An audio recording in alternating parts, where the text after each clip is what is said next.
Don't worry. Don't worry. There's more than enough of me to go around. Happy Thursday, everyone. So last night, in a primetime address from the Oval Office, Joe Biden said it was time to step aside, which is the most exercise he's had in a while. In the roughly 10-minute address, Biden attempted to list his accomplishments. That left him with 10 minutes.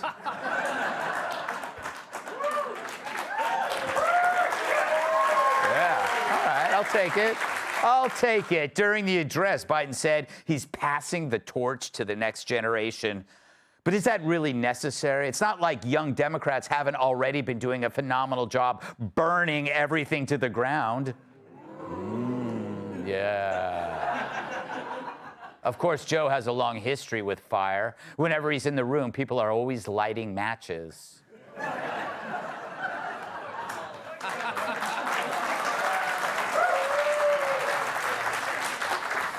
But still, he's passing the torch. Guess he doesn't want to be cremated. Or maybe he does. Skeptics claim the address wasn't live because the time on his watch didn't seem to match the time of the speech. But at this point, who really knows? The White House aides are just excited that Joe Biden outlived his watch battery. At a camera during the speech were several of Joe's family members, including his kids, Hunter and Ashley, and wife, Jill.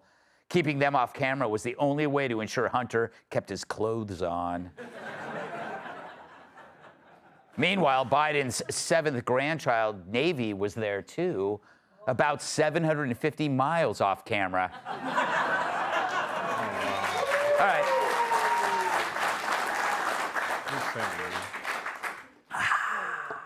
If you were looking for any answers from Joe Biden's address last night, fat chance. He never answers questions. He only generates more of them. Here's one. Why did his team give him the same spray tan as Trump? He looks like he's wearing a Biden mask. He looks like a jack-o'-lantern in the hot sun with a burnt-out candle. Was the local embalmer going on vacation and told Jill, hey, I better put a coat on him in case something happens while I'm in Aruba? As for the point of this speech, good luck finding one. That he's like doing so great, he has to withdraw just to end on a high note. Hey, my life's so great, I think I'll just kill myself. Joe talked about George Washington, Abe Lincoln, and Franklin Delano Roosevelt. But he seems more like William Henry Harrison or Zachary Taylor or Warren Hardy.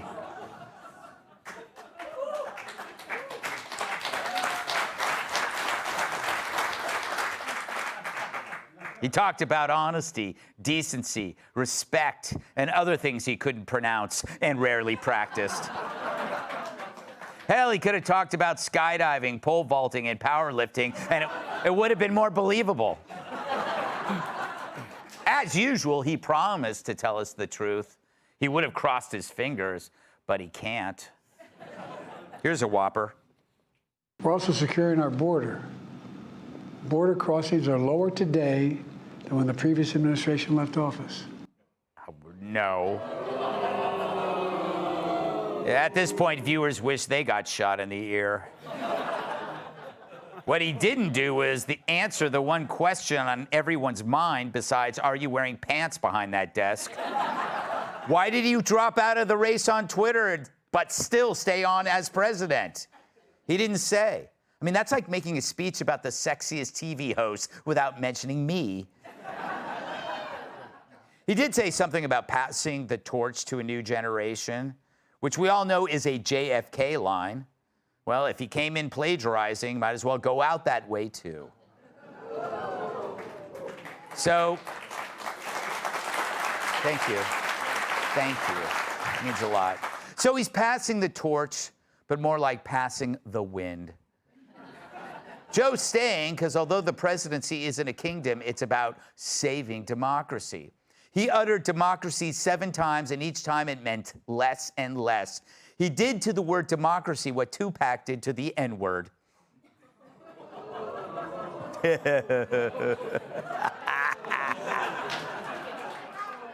But it's just his way of saying Trump is a threat to democracy without being blamed if another nut shoots him.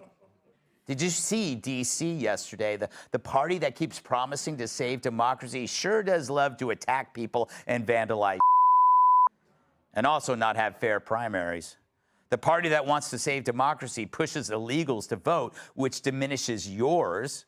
It eliminates safe spaces for women, bans gas stoves and one-day cars, and suppresses stories in social media if they hint at dissent. Meanwhile, they expand the rights of criminals, which limits your freedoms to live. So Biden all but admits he's too old to run, but not too old to be president. They can't come up with a good excuse for him leaving the race without it meaning he must resign. But also, he's got too much left to do, perhaps because he didn't do squat while in office.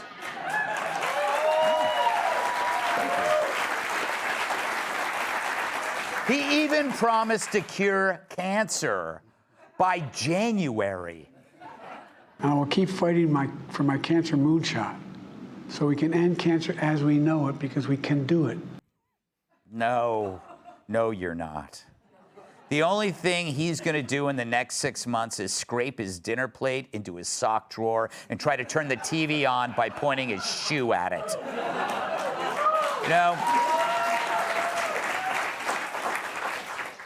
I bet he accidentally votes for Trump.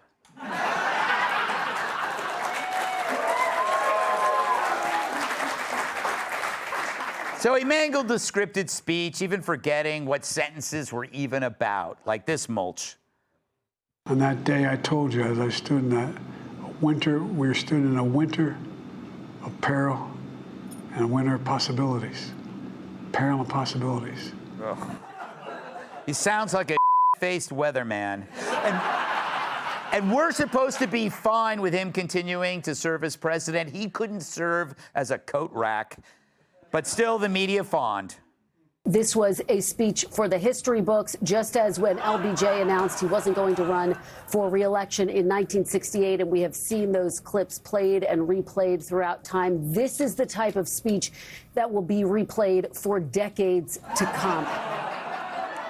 Yeah, replayed for decades at medical schools to teach students what dementia looks like. Continue. He asked the question, does character still matter? Well, it does tonight. It does tonight.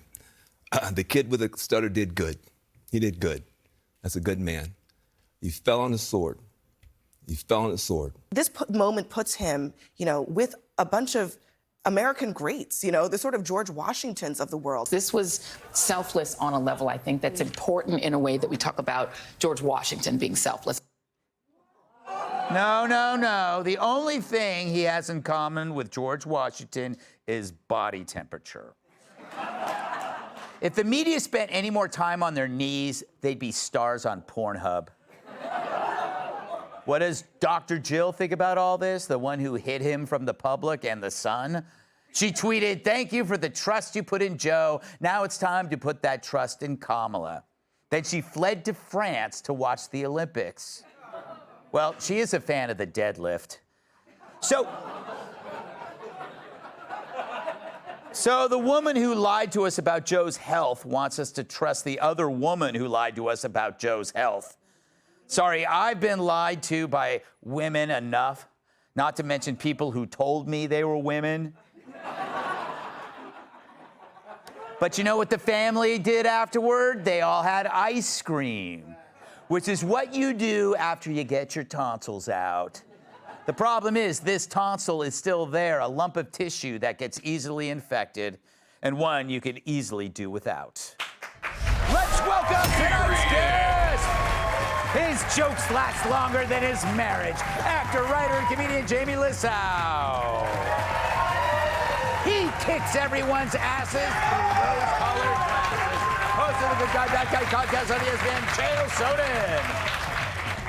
She's from Detroit, but her hair's from India. New York Times bestselling author and popular contributor content. And he uses traffic cones as earbuds. New York Times bestselling author and comedian, former New York champion coverage.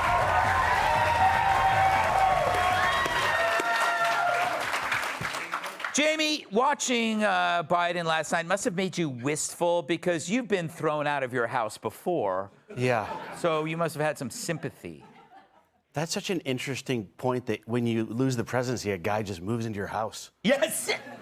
That's so crazy. That did happen to me. Yes. I never thought about it that way. He shares your bed. Anyway, I just rewatched. I watched the speech, but then I just rewatched that clip. At the end of the speech, is it just me or did he say it was half off winter apparel? What? That was crazy. I think thank God he's stepping down. I think we should have a rule that if you can't pass a roadside sobriety test when you're sober, you can't be president. Can you imagine any one of the things they ask you to do, like walk in a straight line? Yeah. Biden would be like, I don't even think I can say the alphabet forward. Could you give me a break? You know what would be funny, though? If he got drunk, he could pass the sobriety test. He might stop slurring when he gets drunk. Yes. It is possible. Yeah, but all those people came out saying all that nice stuff, and all I have to say as a comedian is, hey, save some of that for the eulogy. Because... I'm just saying you're gonna have to write all new material. And was I the only one that was watching the little live thing in the corner, waiting for it to switch to dead? Jail. Is there some kind of fighting analogy here where it's like a fighter retires, but he's still fighting and he could die at any moment? It seems like this is a plot to some movie. Yeah, like the referee would step in, somebody would step in at some point and call us off. Can I make something clear, by the way? I've never seen a Super Bowl. I've watched a couple of WrestleManias. I've never watched the best of 7. I'm not what you call a sports guy. I've seen every political debate there is. I've ran for politics. I've even won. Never served the FBI. But I know a lot about politics, and I will tell you right now, because nobody else has made this clear.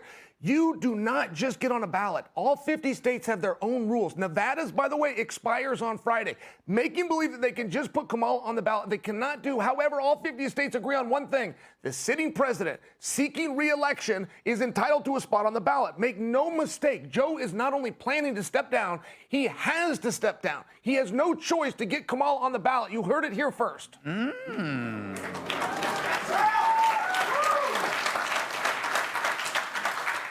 Cat. Wow. Yeah. See, I thought he was a jock. Yeah. No, he is. We're just really smart. Boom. Thank you for the backup, big brother. Thank you. You look great, by the way. Why do you look so young? Is it a haircut? I'm wearing a hat. I've seen it in a hat before. Everything I like it. just said about you, I take back. As long as you two guys don't beat me up. Or maybe. Well, anyway, Cat. Just wow. Kat, what did you make of the speech last night? Did you watch? It was only 10 minutes. I expected a little more. Right. I don't know why.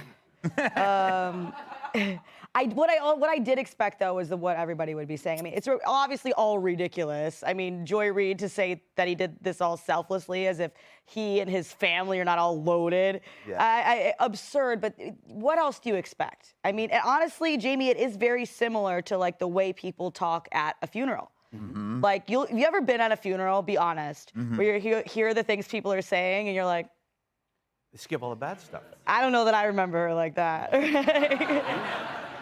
But for him, it's probably kind of cool. Like, it was very like Adventures of Tom Sawyer. Like, he got to hear like what people would say about him at his funeral, because it really did have the same vibes. But you can't expect people to be like, well, you know, that was only 11, because he's already gone, or he's leaving. You know, he's not going to run again. So it was both gross and predictable. Yes, but you know what? It's an interesting point, Tyrus. When he gets out of politics, that was his whole life. Yeah. What does he have? Well, to be fair, it's not like he's going to have to think on it too much. Yeah. You know, it's like... What's on his bucket list? Yeah, like, every day is going to be a new day. Yes. You know? On his bucket list is to pee in a bucket. Yeah, and if his family cared, like, if that was my situation, I would take certain parts of the house and dress them up and be like, oh, this way, Senator, today you got to vote, and then one day he can be president again, and you know, and then, Corn Pop's waiting for you in the gym to go work out. So we would just try to make his last days exciting and new every day. But Tyrus, as competitors, there's nothing that we see as competitors, right? In sport, where we're actually impressed with somebody that quit. Never. You give your spot in the finals away. And he quit. That's not honorable. He quit like every other person in anything who was being told retire to be fired. That wasn't a passing of the torch. To your point, the donor said no money, not just for you, for everybody. And lo and behold, if you take money away from the Democrats, they all get on the same page. Chuck, everyone came in. And here's the deal. All these talking points are the same. So the White House is writing what they want the so-called journalists to say, because they all say the same thing. Apparently, a big word to use was George Washington. He's just like George Washington. So I guess if I'm woke, I'll be like, so that explains the wooden teeth and slaves running around? Like, they forget they've already ruined George Washington for us. George Washington is supposed to be taken off the monument. So which they make zero sense. And this was not a fall on your sword. This was a stabbing in the back. Yeah. That's exactly All right. Hey, Sean Hannity here. Hey, click here to subscribe to Fox News YouTube page and catch our hottest interviews and most compelling analysis. You will not get it anywhere else.